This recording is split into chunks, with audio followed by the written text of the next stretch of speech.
사도행전은 복음 증거를 한 이 사도들의 행적을 그리고 있습니다. 오순절 성령이 임하시자 이 사도들이 성령의 충만함을 받고 흩어져서 복음을 증거합니다.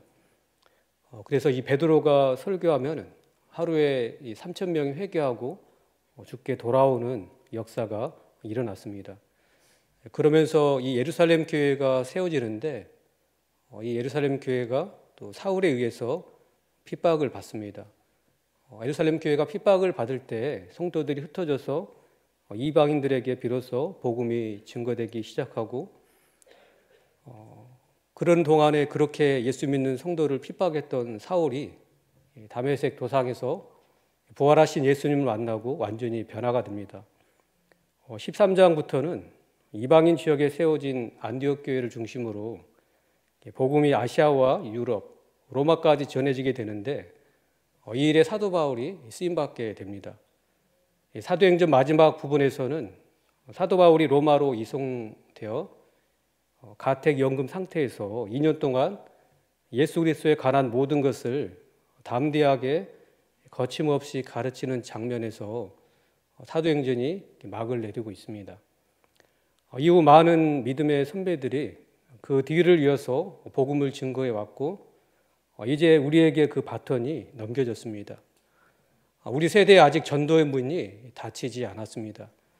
방해가 있고 어려움이 있지만 여전히 전도의 문은 열려져 있습니다.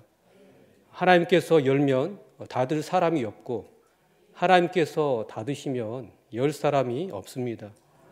전도의 문이 열려 있고 아직 구원의 때입니다. 고린도후서 6장 2절에 보면은 보라 지금은 은혜 받을 만한 때요 보라 지금은 구원의 날이로다. 지금은 은혜 받을 만한 때고 구원의 날입니다. 그러기에 우리는 하나님을 의지하며 복음 증거의 사명이라는 이 바톤을 잘 이어받아서 열심히 달려가야 되고 그리고 다음 세대에 이 바톤을 우리가 잘 넘겨주어야 합니다. 그런데 이 복음 증거의 사명을 감당할 때에 늘 방해와 장애물이 있다는 것을 우리가 기억해야 합니다. 본문은 바울과 바나바의 제1차 전도 여행이 마무리되는 장면인데 처음 이 두 사도가 안디옥 교회의 파송을 받아서 전도 여행을 출발해서 구브로 섬에 도착하여 유대인의 이 회당에 들어가서 복음을 전합니다. 이후에 비시디아 안디옥에서도 역시 회당에 들어가서 복음을 전합니다. 그래서 이 복음이 흥황케 되는데 그렇지만 또 이 유대인들이 유력자들을 선동하여서 이 바울과 바나바를 박해하여서 그 지역에서 쫓아내 버립니다. 사도행전 13장 50절을 같이 읽겠습니다. 시작. 이에 유대인들이 경건한 귀부인들과 그 신의 유력자들을 선동하여 바울과 바나바를 박해하게 하여 그 지역에서 쫓아내니 배후에 사단이 역사하여서 복음 전하는 일을 방해한 것입니다. 그런 방해와 핍박이 있어도 전도를 멈추지 않았습니다. 이제 복음 전할 장소를 이고니온으로 이렇게 옮깁니다. 그러자 역시 믿지 않는 유대인들이 이방인들의 마음을 선동하여서 악감을 품게 만들고 그래도 두 사도가 오래 있으면서 주를 힘입어 담대히 복음을 전하자 이제는 아예 돌로 치려고 달려듭니다. 사도행전 14장 5절에 보면은 이방인과 유대인과 그 관리들이 두 사도를 모욕하며 돌로 치려고 달려드니 전도하는 그런 사도 바울과 이 바나바에게 핍박이 멈추지 않고 계속되었습니다. 그렇게 해서 전도가 중단되었습니까? 그렇지 않습니다. 바울과 바나바는 중단하지 않고 복음을 전하는데 한 곳이 막히면 전도의 문이 열려 있는 곳으로 장소를 옮겨서 또 전도를 합니다. 사도행전 16장 6절부터 7절을 같이 읽겠습니다. 시작. 그들이 알고 도망하여 루가오니아의 두 성 루스드라와 더베와 그 근방으로 가서 거기서 복음을 전하니라.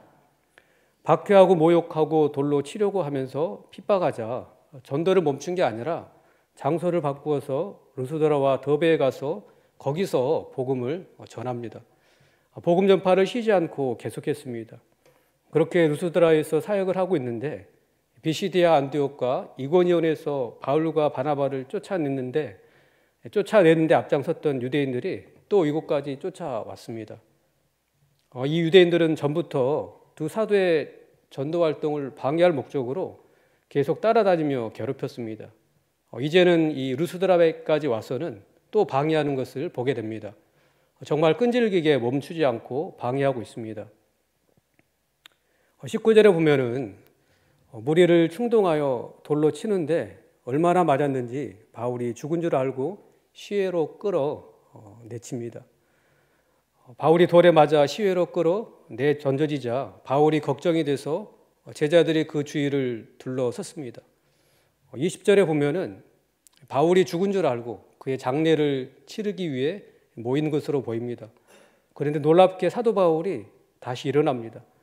디모데후서 3장 11절에 보면은 그의 영적 아들인 디모데도 바울과 고난의 현장에 함께 있었던 것으로 보입니다.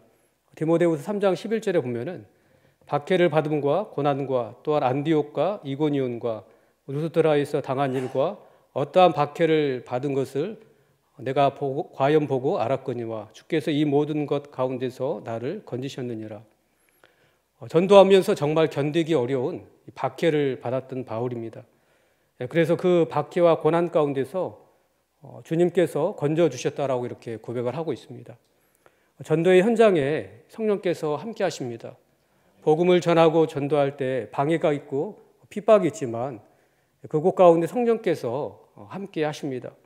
그냥 내버려 두시는 것이 아니라 함께 해주시고 순종하는 발걸음 가운데 동행하는 것입니다. 바울에게 있어서 루스드라에서의 고난은 후에 자신의 고난을 회상할 때 다시 언급할 만큼 컸던 것으로 보입니다. 그래서 고린도후서 11장 25절에 보면은 3번 태장으로 맞고 1번 돌로 맞고 3번 파선하고 일주야를 기쁜 바다에서 지냈으며 복음 전파에는 반드시 고난과 희생이 따른다는 것을 보게 됩니다. 계속되는 방해와 모욕과 핍박이 있음을 보게 됩니다. 그러나 바울과 바나바는 복음 전하는 일을 멈추지 않았습니다. 성령의 인도함 가운데 장소를 바꾸면서 계속적으로 복음을 전했습니다. 바울에게 가해지는 박해는 결코 복음 사역을 멈추지 못하게 했습니다. 다시 더 배로 장소를 옮깁니다. 21절에 보면은 복음을 그 성에서 전하여 많은 사람을 제자로 삼고 루스드라와 이고니온과 안디옥으로 돌아가서 장소를 옮겨서 더 배로 장소를 옮겨서 그곳에서 복음을 열심히 전했습니다.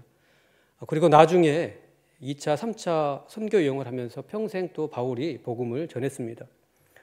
우리가 목요차 전도를 하면서 방해를 받고 있습니다. 그래서 장소를 옮겨가면서 복음을 전하고 있습니다. 개인적으로 전도하고 또 열린 모임을 열면서 전도를 해도 늘 사단의 방해와 사람들의 모욕과 핍박이 있습니다. 그럼에도 불구하고 멈추지 않고 계속 기도하고 복음 전하는 저와 우리 성도님들 되시기를 원합니다. 전도의 문이 열려 있습니다. 지금은 구원의 때고 은혜 받을 만한 때입니다. 하나님께서 열면 닫을 자가 없습니다. 고난과 방해와 핍박 속에서 계속 전도를 멈추지 않고 나아가는 저와 우리 성도님들 되시기를 주의 이름으로 축원합니다. 복음을 전하면 방해만 있는 것이 아닙니다. 믿고 주께로 돌아오는 생명의 역사가 있는 것을 보게 됩니다. 바울과 바나바가 안디옥에서 파송을 받아 복음을 전할 때 믿는 역사가 일어납니다. 우리 사도행전 13장 48절에서 49절 같이 읽겠습니다. 시작. 이방인들이 듣고 기뻐하여 하나님의 말씀을 찬송하며 영생을 주시기로 작정된 자는 다 믿더라. 주의 말씀이 그 지방에 두루 퍼지니라. 바울과 바나바가 성령께 순종하여서 이방인들에게 복음을 전할 때에 영생을 주기로 작정된 자는 다 믿는 그런 역사가 일어났습니다. 박해하여 쫓아내자 장소를 옮겨 이고니온에서 회당에 들어가 복음을 전했습니다. 사도행전 14장 1절에 보면은 이에 이고니온에서 두 사도가 함께 유대인의 회당에 들어가 말하니 유대와 헬라의 허다한 무리가 믿더라. 이고니온에 와서 복음을 전할 때도 유대와 헬라의 허다한 무리가 믿는 그런 역사가 일어납니다. 21절에도 보면은 복음을 그 성에서 전하여 많은 사람을 제자로 삼았다라고 기록하고 있습니다. 돌에 맞아 죽은 줄 알고 시외로 끌어내쳐 버려졌던 바울입니다. 하나님께서 다시 일으켜 주시자 다시 그 성에 들어가서 복음을 전합니다. 그러자 많은 사람이 예수님을 믿고 제자가 되었습니다. 전도하면 방해와 박해만 있는 것이 아닙니다. 성령께서 일하십니다. 그래서 택하신 영혼을 붙여주셔서 복음을 듣게 하시고 또 예비하신 영혼을 붙여주셔서 복음을 듣게 하십니다. 영생을 주시기로 작정된 자는 다 믿고 주께로 돌아오는 그 믿음의 역사, 생명의 역사가 일어나는 줄 믿습니다. 그래서 우리는 전도하러 나갈 때 성령께서 일하실 것을 기대하고 기도하고 나가면 되는 것입니다. 전도하러 현장에 나가면 하나님께서 사람을 붙여주십니다. 복음을 처음 듣는 분도 있고 또 몇 번 들었던 분도 있습니다. 영접하는 것은 하나님의 주권이기에 결과는 하나님께 맡기고 복음의 씨를 뿌리고 물을 주면 되는 것입니다. 복음 전하는 현장에 성령께서 역사하셔서 믿음의 역사가 일어나는 줄 믿습니다. 복음을 전할 때 방해가 있고 핍박이 있지만 성령께서 함께 하시기에 전도자에게는 성령께서 주시는 기쁨이 있습니다. 또한 전도를 받고 예수님을 믿는 자에게도 성령의 기쁨이 충만케 됩니다. 바울과 바나바도 복음을 전할 때 방해와 핍박이 있었습니다. 그러나 그들에게 성령께서 함께해 주셔서 성령의 기쁨이 있었을 것입니다. 그들에게 복음을 듣고 예수님 믿는 자들에게도 성령의 주시는 기쁨이 있었습니다. 그래서 사도행전 13장 52절에 보면은 제자들은 기쁨과 성령이 충만했다라고 기록하고 있습니다. 전도는 하나님께서 기뻐하시는 일입니다. 그래서 전도하면 성령께서 전도자의 마음에 기쁨을 주시고 성령으로 충만케 하십니다. 전도하기 전에는 어떻게 이렇게 전도하러 나갈까 두려운 마음도 있고 또 하기 싫은 마음이 몰려올 때가 있습니다. 그러나 그런 마음을 이기고 기도하고 나가서 전도하면 정말 전도하는 것이 즐겁고 행복합니다. 성령께서 주시는 그런 기쁨이 있습니다. 전도의 사명을 감당하는 가운데 성령의 기쁨이 충만케 되는 그런 복을 누리게 되시기를 축복합니다. 복음 전하는 곳에는 방해도 있지만 성령께서 강하게 역사하시는 것을 보게 됩니다. 그래서 지금도 복음 전하는 현장에서 치유와 회복의 역사가 일어나고 있습니다. 우리 교회도 치유와 회복의 역사가 일어나고 있습니다. 사도 바울 일행이 가는 곳에도 치유와 회복의 역사가 있었습니다. 루스드라에서 복음을 전할 때 나면서 안진뱅이 된 사람을 만나게 되는데 성령께서 바울을 통해서 안진뱅이를 걷게 하는 기적을 일으키십니다. 복음 전하는 현장에 치유와 회복의 역사가 일어난 것입니다. 우리가 주님의 명령에 순종하고 기도하고 복음을 전할 때 그 복음 전하는 현장에 바로 이러한 치유와 회복의 역사가 일어날 줄 믿습니다. 우리 교회가 목요차 전도를 오랜 시간 해오는 동안 이런 믿음의 역사가 있었을 줄 압니다. 믿음의 역사와 반대되는 일도 있었을 것입니다. 방해하고 싫어하는 무리들이 있었을 줄 압니다. 그리고 이제 예배당을 건축하고 코로나로 인해서 중단됐던 이 목요차 전도가 시작된 지 2년이 되었습니다. 그러는 가운데 복음을 영접한 분들도 있고 또 코로나로 인해서 예배를 쉬고 있다가 다시 예배를 회복하신 분들도 계십니다. 교회를 찾고 있었는데 마침 전도 현장에서 만나서 다시 이렇게 교회에 나와서 예배하고 있는 분들도 계십니다. 이처럼 계속 믿음의 역사가 있었습니다. 그러나 반대로 방해하는 일도 있고 시기하고 싫어하는 사람들도 있습니다. 복음이 증거되는 곳에는 언제나 방해와 핍박이 있다는 것을 기억하고 그럼에도 불구하고 기도와 전도를 멈추지 않고 주님 오시는 그날까지 이 일 잘 감당하는 저와 우리 성도님들 되시기를 축복합니다. 복음 전도와 더불어 힘들고 어렵지만 양육하는 일을 놓쳐서는 안 됩니다. 제자 삼는 일을 우리가 계속해야 합니다. 사도 바울은 예수님께서 주신 비전인 가서 복음을 전하고 제자 삼는 사명을 멈추지 않고 감당했습니다. 21절에 보면은 더베에서 사역을 하고 이제 복음을 전했던 곳으로 다시 돌아갑니다. 우리 21절 한번 다시 같이 읽겠습니다. 시작. 복음을 그 성에서 전하여 많은 사람을 제자로 삼고 루스드라와 이고니온과 안디옥으로 돌아가서 루스드라와 이고니온과 비시디아 안디옥으로 다시 돌아간 것입니다. 이곳에서 바울과 바나바는 핍박을 받았습니다. 그런데 다시 박해를 받았던 곳으로 돌아간다는 것은 매우 힘들고 위험한 일이 분명합니다. 바울과 바나바는 왜 이런 위험을 무릅쓰고 다시 복음을 전했던 곳으로 돌아가려고 했을까요?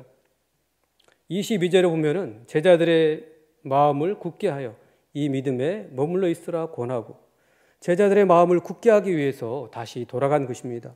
복음을 전했던 곳에 예수님을 믿는 성도들이 생겼습니다. 그들에게 다시 찾아가는 것은 힘들고 위험한 일입니다. 그럼에도 불구하고 사도 바울은 전도했던 영혼들에게 다시 찾아갔습니다. 사도 바울을 통해 복음을 듣고 예수님을 영접한 성도들에게 분명 핍박과 환난이 있었을 것입니다. 그래서 이들에게 말씀을 통한 위로와 격려가 필요했습니다. 예수님을 믿으면 세상 사람들에게 핍박을 받습니다. 누가복음 6장 22절에 보면은 인자로 말미암아 사람들이 너희를 미워하며 멀리하고 욕하고 너희 이름을 악하다 하여 버릴 때에는 너희에게 복이 있도다. 예수님을 믿음으로 인해서 미워하고 멀리하고 욕하는 사람이 생깁니다. 이런 핍박을 당하게 되어 있습니다. 예수님을 안 믿을 때는 세상에 속해 있으니 그런 핍박이 없었겠죠. 디모데후서 3장 12절에 보면은 무릇 그리스도 예수 안에서 경건하게 살고자 하는 자는 박해를 받는다라고 말씀합니다. 거룩하게 살고자 할 때, 믿음으로 살고자 할 때 핍박을 받고 박해를 받는 것입니다. 그럴 때 마음을 굳게 하여 믿음에 머물러 있어야 합니다. 그런데 예수님을 믿은 지 얼마 안 된 성도에게는 돕는 손길이 필요합니다. 왜냐하면 이제 믿은 지 얼마 안 되는 성도를 사단이 믿음을 잃게 만들려고 시험하고 핍박을 하기 때문입니다.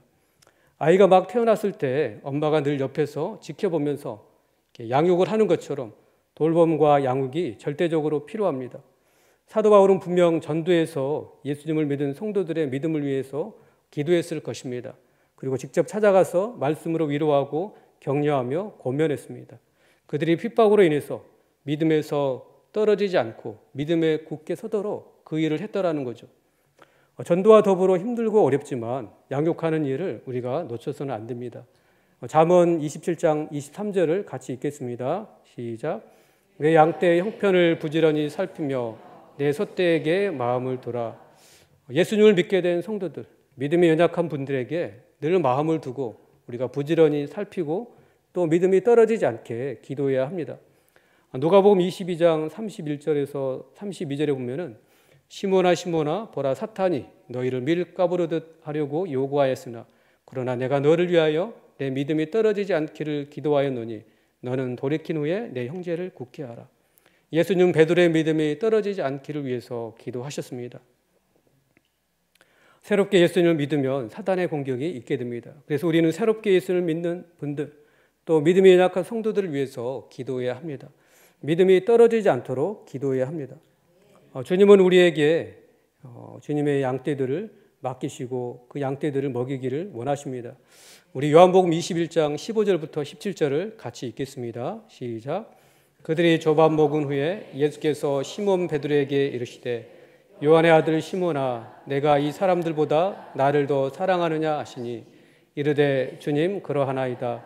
내가 주님을 사랑하는 줄 주님께서 아시나이다. 이르시되 내 어린 양을 먹이라 하시고 또 두 번째 이르시되 요한의 아들 시몬아 내가 나를 사랑하느냐 하시니 이르되 주님 그러하나이다. 내가 주님을 사랑하는 줄 주님께서 아시나이다. 이르시되 내 양을 치라 하시고 세 번째 이르시되 요한의 아들 시몬아 내가 나를 사랑하느냐 하시니 주께서 세 번째 내가 나를 사랑하느냐 하시므로 베드로가 근심하여 이르되 주님 모든 것을 아시오매 내가 주님을 사랑하는 줄을 주님께서 아시나이다. 예수께서 이르시되 내 양을 먹이라. 예수님께서 베드로에게 물으셨던 것처럼 오늘 이 시간 우리에게 물으십니다. 너가 나를 사랑하느냐? 내 양을 먹이라. 두 번째 물으십니다. 너가 나를 사랑하느냐? 내 양을 치라. 세 번째 물으십니다. 너가 나를 사랑하느냐? 내 양을 치라. 내 양을 먹이라. 예수님을 사랑함으로 우리에게 맡겨주신 주님의 양을 돌보고 양육하는 일에 계속 헌신하는 은혜가 있게 되시기를 원합니다. 바울과 바나바는 안디옥 교회로 떠나기에 앞서 각 교회의 지도자들을 세웠습니다. 23절에 보면은 각 교회에서 장로들을 택하여 금식 기도하며 그들이 믿는 주께 그들을 위탁하고 성도들을 위해서 각 교회에서 장로들을 임명했습니다. 그리고 금식하면서 기도하고 성도들을 주님께 맡겼습니다. 장로들을 세워서 계속적으로 성도들을 돌보고 양육하는 일을 맡긴 것입니다. 교회가 기도하고 양육하는 일을 맡기신 분들이 계십니다. 직분을 받지 않았어도 내 옆에 아직 믿지 않은 가족들, 또 친구, 이웃들을 하나님께서 붙여주셨습니다. 그 영혼들을 부지런히 돌아보고 기도하고 섬기는 일을 계속 감당하는 저와 우리 성도님들 되시기를 원합니다. 26절에 보면은 마침내 바울과 바나바는 제1차 전도 여행을 마치고 자신들을 선교사로 파송한 안디옥 교회로 돌아옵니다. 1차 전도 여행은 약 2년 정도의 시간이 걸렸고 이 기간 동안 약 2,000km나 되는 거리를 여행하면서 사도 바울과 바울이 복음을 전했습니다. 그 지역에 있는 유대인들과 많은 이방인들이 바울과 바나바를 통해서 복음을 듣게 되었습니다. 그래서 그 중에 또 많은 사람들이 예수님을 구주로 영접하고 제자로 세워지는 일도 있게 되었습니다. 27절에 보면은 선교지에서 하나님께서 함께 하셔서 행하신 은혜를 모든 안디옥 교회 성도들과 함께 나누면서 하나님께 영광을 돌렸습니다. 여기에 그치지 않고 사도 바울은 2차 전도여행, 3차 전도여행을 계속했고 주님이 부르시는 그날까지 복음을 전했습니다. 바울의 1차 전도여행과 비길 바가 못 되겠지만 우리도 올 한 해 하나님의 은혜로 복음을 전하고 양육하고 제자 삼는 일에 수고하고 헌신한 줄 압니다. 그러나 여기서 그치는 것이 아니라 주님 오실 때까지 이 일 잘 감당하는 저와 우리 성도님들 되시기를 축복합니다. 말씀을 맺겠습니다. 사도 바울 이후 많은 믿음의 선배들이 그 뒤를 이어서 복음을 증거해 왔고 이제 우리에게 그 바톤이 넘겨졌습니다. 우리 세대에 아직 전도의 문이 닫히지 않았습니다. 방해가 있고 어려움이 있지만 여전히 전도의 문이 열려져 있습니다. 하나님께서 열면 닫을 사람이 없고 하나님께서 닫으시면 열 사람이 없습니다. 전도의 문이 열려 있고 아직 구원의 때입니다. 지금은 은혜 받을 만한 때요 구원의 날입니다.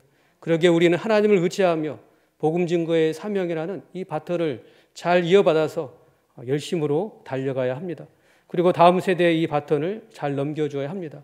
주님 오실 때까지 이 사명 잘 감당하는 저와 우리 성도님들 되시기를 주의 이름으로 축원합니다.